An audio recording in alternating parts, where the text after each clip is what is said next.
Buongiorno. E sarebbe questo il candidato? Sì. La borsa di studio solo per i figli dei dipendenti, dalla quinta elementare in su. Mica ho fatto la quinta. Io ho fatto la quinta, in italiano. Signori, c'è in gioco una bella cifra. Questo manco l'italiano parla.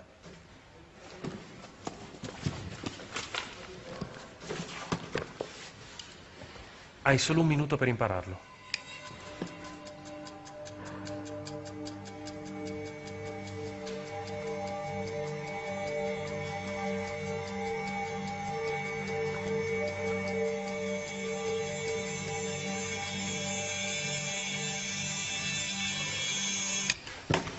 Il minuto non è terminato. Se è così bravo gli basta.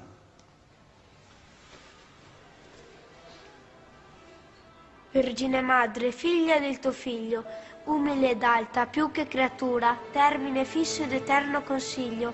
Tu sei colei che l'umana natura. Basta così. Va bene, a memoria, ma questo non vuol dire. Anche i pappagalli ripetono a comando. Per questo germinato è così pace eterna. Nel canto cui, lo per l'amore, Ma cosa sta dicendo? Sto rimettendo la pagina di Dante. Ti disdegnano fattori suoi, contrario. persino militasti.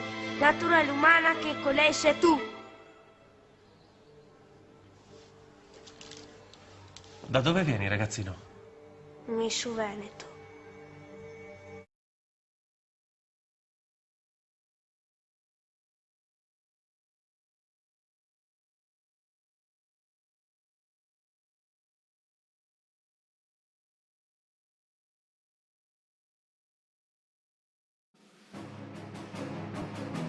(1866) Storia di una truffa italiana.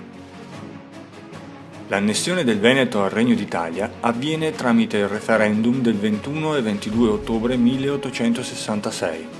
Secondo i libri di storia, tutto si svolse con mirabile ordine e fra universali manifestazioni di gioia. In realtà, dietro a questo voto si nasconde una colossale truffa italiana. Per raccontare di questa truffa, però, è necessario fare prima un passo indietro. È il 17 marzo 1861. Nasce l'Italia. Ad unità avvenuta, il Veneto non è sotto il dominio del tricolore. Passano 5 anni, è l'aprile del 1866, quando i Savoia si alleano con la Prussia nella guerra contro l'impero austriaco, per cercare di strappare a questi ultimi il controllo del Veneto.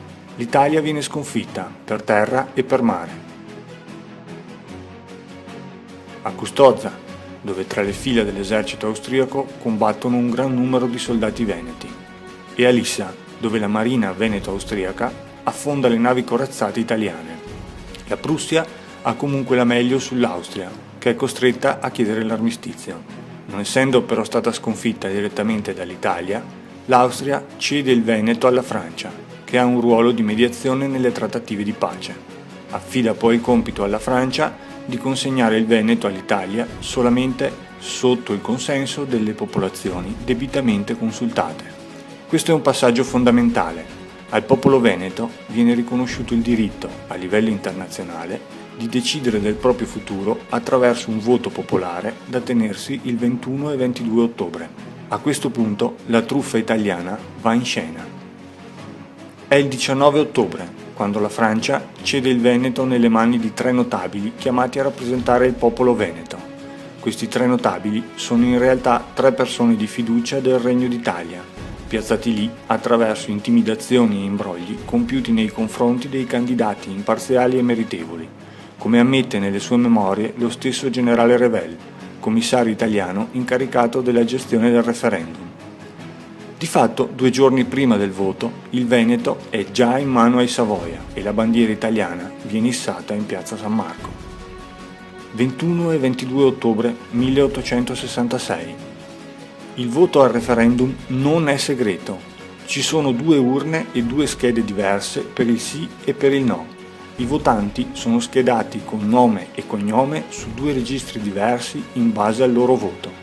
Il tutto è svolto sotto occupazione militare italiana. Grazie a questi metodi il risultato finale è a dir poco ridicolo. Votanti 642.100. Voti per il sì 641.758. Voti per il no 69. Voti nulli 273. Secondo loro, in tutto il Veneto, solo 69 persone hanno votato no. Con brogli, intimidazioni e angherie, il Veneto entrò a far parte dell'Italia. Fu un'annessione legittima? A voi la sentenza.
Difendemo la pace e la libertà.